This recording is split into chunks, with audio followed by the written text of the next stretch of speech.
Hello, this is Marjorie from Calm and Threads.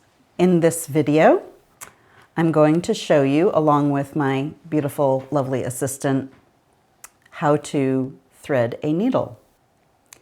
Many of you probably remember back in the day, the technique involved licking your thread. We're not going to do that today, are we, little guy? Ooh. I also have two different needles, and I'm going to show you two different techniques.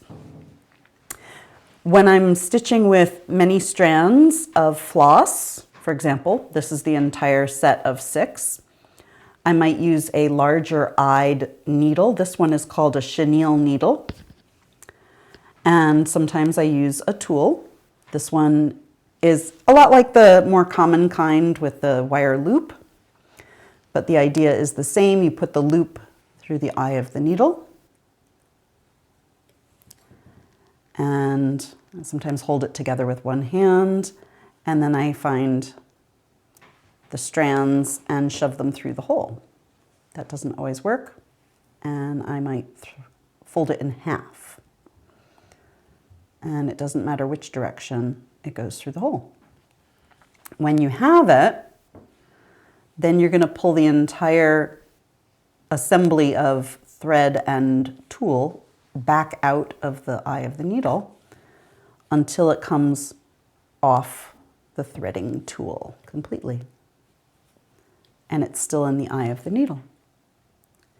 When I use fewer strands, I use as you might expect, an embroidery thread instead of an embroidery needle instead of a chenille needle.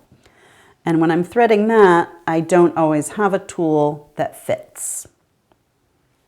So I use a different technique. I usually stitch with 2 to 4 strands. Today I'm going to use 2, but I've got one strand folded in half.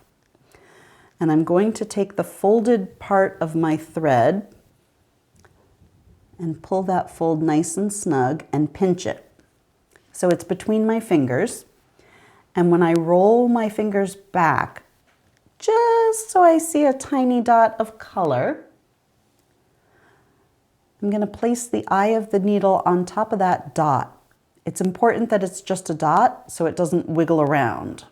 So just a tiny dot, place the eye over it and push it through the eye of the needle, catch the far side, and it's threaded. If you lick it, don't do that. It will stick to the eye and not want to go through. So don't bother. Ta-da!